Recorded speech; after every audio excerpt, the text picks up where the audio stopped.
Rebonsoir tout le monde. Voilà, je vais réagir justement sur la personne qui a eu une réaction sur une de mes vidéos concernant les oiseaux qui se posent sur les lignes électriques et qui ne sont pas électrocutés. Je vous ai expliqué le phénomène, je vous ai dit pourquoi. C'est tout simplement parce qu'il n'y a pas de différence de potentiel. Et comme il n'y a pas de différence de potentiel, il n'y a pas de passage de courant. Parce que finalement, c'est le courant qui tue. Alors, cette personne me dit, oui, mais c'est la taille de l'oiseau qui fait qu'il ne se fait pas électrocuter. Pas vraiment. Pas vraiment. Si par exemple, imaginons, je sais pas moi, je vais sauter dans le vide et je vais m'accrocher à un câble à haute tension, imaginons à 400 000 volts. Alors effectivement, je vais rentrer dans le champ magnétique, dans le champ électrique du câble qui rayonne, ce qui fait qu'il va y avoir, à une certaine distance, effectivement, des arcs électriques qui vont s'amorcer entre mon corps et le câble, puisque mon corps va se mettre au potentiel de la ligne. Alors, ça ne va pas m'électrocuter, mais ça va provoquer effectivement des picotements désagréables, des secousses électriques qui ne seront pas très agréables effectivement, et des brûlures. C'est d'ailleurs la raison pour laquelle, puisque cette personne me parlait justement des électriciens qui travaillent sur les lignes à haute tension et qui revêtent en fait une combinaison en fil d'argent. Cette combinaison en fil d'argent, c'est justement pour éviter ces brûlures à cause de ces arcs, etc. et pour se mettre au potentiel de la ligne et travailler en toute sécurité pour éviter tous ces désagréments, ce qu'on appelle aussi les coups de bourre qui peuvent arriver. Donc voilà, c'est une cage de Faraday, tout simplement. Mais l'oiseau, en fait, qui va se poser sur un câble à haute tension, ne risque pas grand-chose parce qu'en fait, l'air qui entoure le câble, parce que les câbles sont composés, je vais dire, de fils en aluminium ou en almélec, mais en tout cas, il n'y a pas d'isolant. Mais c'est l'air, en fait, qui joue le rôle d'isolant.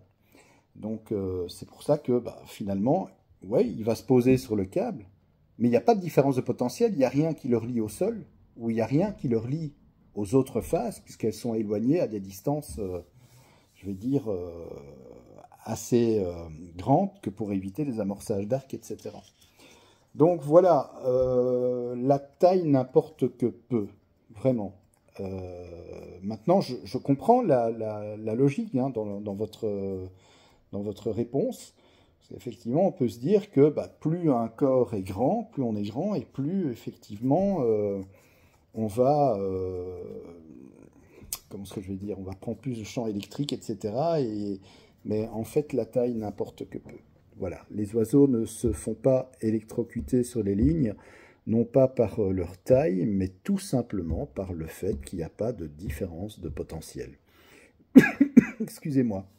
Vous savez, il y a quelques années, je me baladais ici, pas loin de chez moi, dans les campagnes. Il y a une ligne 20 000 volts et il y a un poteau d'angle. Je vais vous faire un petit croquis pour vous expliquer ce que j'ai vu et ce qui s'est passé. Alors, c'est une ligne 20 000 volts. Donc vous avez ce qu'on appelle une nappe voûte. Donc vous avez le poteau en béton. Vous avez la nappe voûte. On a exactement les mêmes lignes que chez vous en France. Hein. C'est pareil. Donc voilà, une nappe voûte, c'est ça simplement. Et c'est un poteau d'angle. C'est-à-dire que le prochain poteau de ligne... Attendez, parce qu'on voit mes doigts. Je m'en excuse. Voilà. Le prochain poteau est là. Comme ceci. Et l'autre est ici. Donc c'est vraiment un poteau qui fait un changement de direction. Donc je dessine ici la chaîne des isolateurs. Ici pareil, chaîne des isolateurs.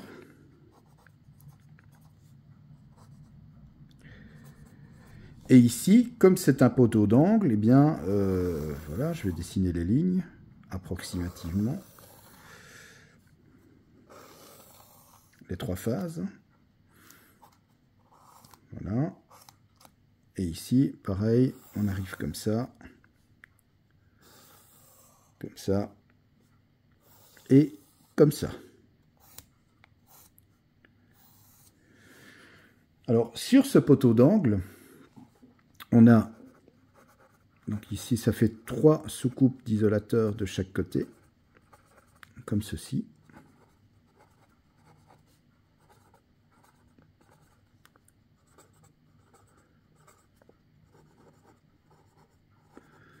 évidemment, il faut faire la continuité de la ligne. Donc, on a en fait ici ce qu'on appelle aussi des bretelles. Ce sont des pontages en fait, hein, qui permettent la continuité de la ligne, hein, vu qu'il y a les isolateurs. Et moi, ce que j'ai vu en fait dans nos campagnes, ici, c'est à 2 km de chez moi, un rapace, type un hibou, genre grand-duc, comme ça, un oiseau magnifique, qui en fait était ici, pendu par les pattes, la tête en bas, grillé, et il était pendu ici. Alors, qu'est-ce qui s'est passé exactement?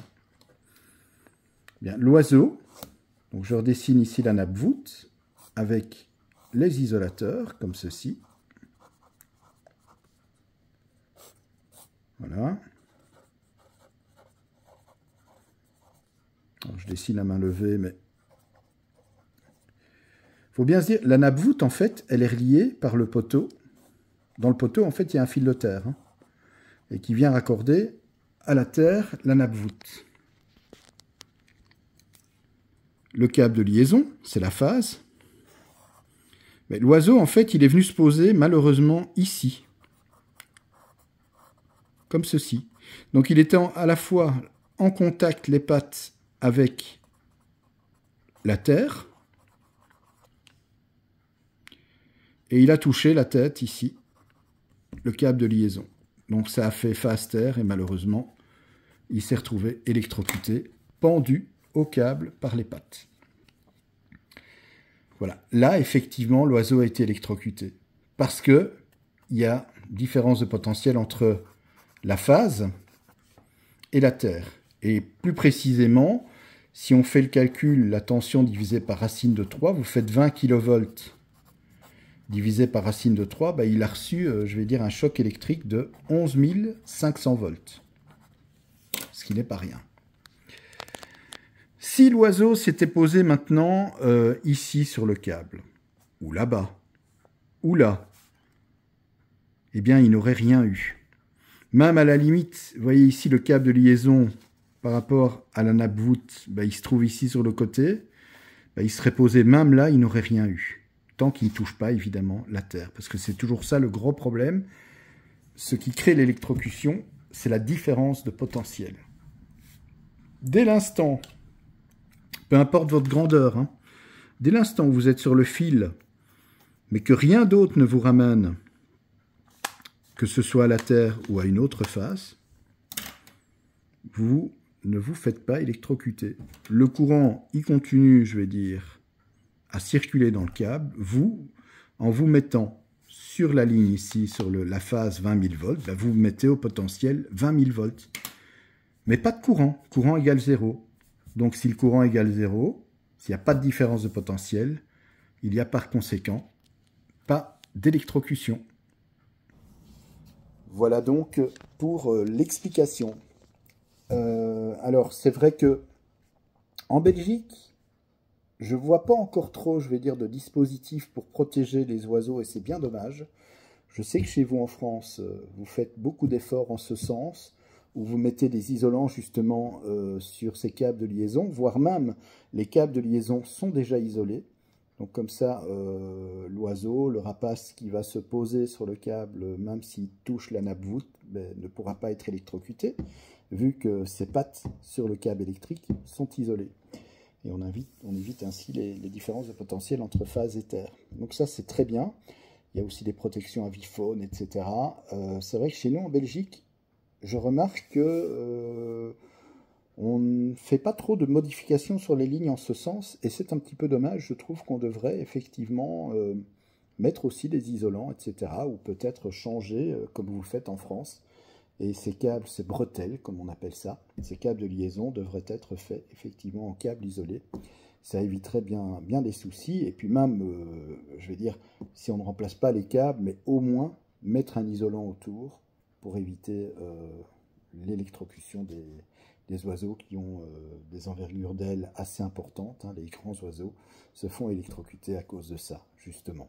Mais ils ne se feront pas électrocuter en se posant sur le câble même, encore une fois, puisque pour qu'il y ait électrocution, je le rappelle, c'est important, il faut qu'il y ait forcément une différence de potentiel, donc deux potentiels différents.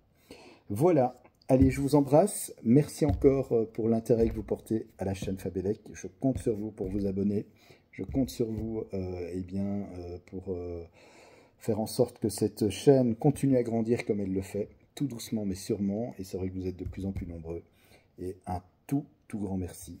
Ensemble, on va faire de cette chaîne quelque chose de formidable, et elle l'est déjà grâce à vous. Allez, je vous embrasse.